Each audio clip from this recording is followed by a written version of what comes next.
Hello and welcome साथियों, स्वागत है आपका टारगेट फॉर आईक्यू में। देखिएगा, बिहार मेंस के लिए कुछ इंपॉर्टेंट टॉपिक्स मैं आप लोगों को सोल्व यहाँ पर करा रहा हूँ, जो जनरल साइंस और जीके दोनों पेपर के पॉइंट ऑफ व्यू से बहुत ही ज़्यादा इंपॉर्टेंट है। मेंस में आप लोगों को लिखना किस तरीके से, वो फॉर्मेट भी आप लोगों को इस वीडियो में समझ में आ जाएगा।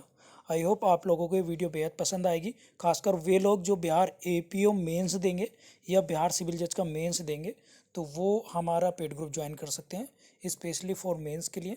दोनों मीडियम में ही हम कंटेंट देते हैं, हिंदी और इंग्लिश में, और सारा नोट्स हैंड रिटन फॉर्म में होगा। अभी टॉपिक था ये टेस्ट नंबर 2 में मैंने रखा था, इसमें 10 टेस्ट पेपर भी इंक्लूड है, तो उसका एक सॉल्यूशन का पार्ट है।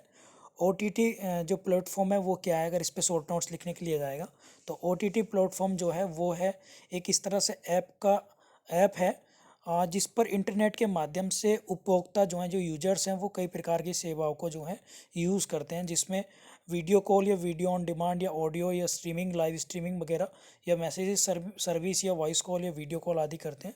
और इसके प्रमुख उदाहरण क्या हैं, जैसे अमेजन है, अमेजन प्राइम है, हॉट स्टार है, या नेटफ्लिक्स है, या वूट ऐप है। ठीक है, तो ये एक एक ऐप का प्रकार है।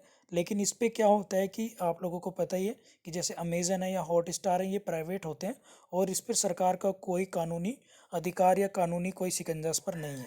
आप इतना ही लिख देंगे, एग्जाम के लिए काफ़ी है।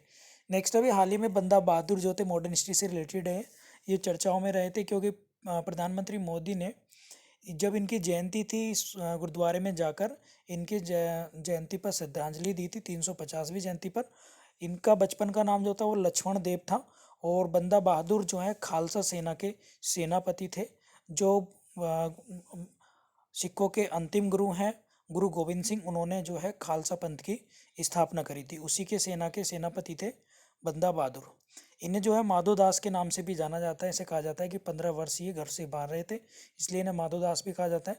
1710 में छप्पर चीरी का एक युद्ध हुआ था, उसमें वजीर खान व बंदा बहादुर के बीच में जो है युद्ध हुआ था। नेक्स्ट है सेंट्रल विस्टा क्या है, अगर ये कीवर्ड्स आप लोगों को पूछ लें, हाल ही में न्यूज़ में काफ़ी रहा है, जब नई संसद बनी है तो ये बहुत ही ज़्यादा रहा है। वैसे नई जो संसद हमारी पार्लियामेंट बनी है उसको लेकर भी मैं नोट्स आप लोगों को दे दूंगा। तो ये दिल्ली में स्थित जो राष्ट्रपति भवन है, संसद भवन है, नॉर्थ ब्लॉक और साउथ ब्लॉक है, साथ में इंडिया गेट से लेकर जो अन्य राष्ट्रीय अभिलेखाकार जो क्षेत्र है पूरा, जिसकी जो रेडियस है लगभग 3.2 किलोमीटर की लंबाई वाला है पूरा। और ये पूरा सामूहिक रूप से जो पूरा एरिया है ये सेंट्रल विस्टा कहलाया जाता है। ठीक है, असल में इस एरिया का निर्माण जो डेवलप स्टार्टिंग की गई थी, जब घोषणा करी थी जॉर्ज पंचम ने 1911 से ही इसमें निर्माण स्टार्ट हो गया था। और ये राजपथ का आसपास का जो क्षेत्र है, इसको ही सेंट्रल विस्टा बोला जाता है। ठीक है, और इन सभी भवनों का निर्माण का जो उत्तरदायित्व दिया गया था वो एडविन लुटियंस को दिया गया था। उनके जो सलाहकार थे वो थे हार्वर्ड वेकर भी। इसका जो है उन्हें भी इसके डेडिकेट इनको किया जाता है। नेक्स्ट है कपिला कलाम कार्यक्रम। कपिला कलाम कार्यक्रम जो है 15 अक्टूबर 2020 को केंद्रीय शिक्षा मंत्रालय द्वारा ये चलाया गया था।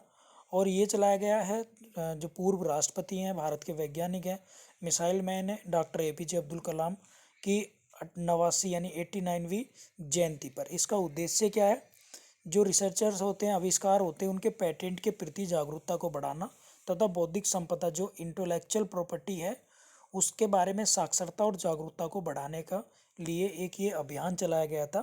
ये आप लोग याद रखेंगे। ठीक है, एजुकेशन मिनिस्ट्री जो है, मिनिस्टर जो हैं वो हैं रमेश निशंक पोखरियाल। नेक्स्ट क्वेश्चन है कुछ 2019 में देखेंगे, 2020 में कुछ प्रीवियस करंट अफेयर भी पूछ सकते हैं ये लोग, तो इसलिए मैं उसी तरीके से कंटेंट ये सब चीज़ें दे रहा हूँ। जैसे निसर्ग पूछ लेंगे, निसर्ग चक्रवात आया था अरब सागर में, वैसे इससे ज़्यादा जालमाल की जो है वो हानि नहीं हुई थी और ये कम प्रभावी रहा था, अरब सागर में आया था, इतना याद रखेंगे। इसकी रफ्तार जो थी वो 100 से 120 किलोमीटर थी। उसके बाद अगर हम बात करें अफमान, तो ये जो आया था बंगाल की खाड़ी में आया था, और इससे प्रभावित होने वाले जो राज्य थे वो थे पश्चिम बंगाल और उड़ीसा में। जो है काफ़ी तबाही इसने मचाई थी, लगभग 200 किलोमीटर प्रति घंटे की रफ्तार से ये आया था, और इसे नाम दिया गया था सदी का पहला सुपर साइक्लोन ये निकला। इसके बाद इसका नामकरण जो है वो थाईलैंड द्वारा रखा गया, और अगर हम बात करें निसर्ग की तो उसका नाम रखा था बांग्लादेश द्वारा।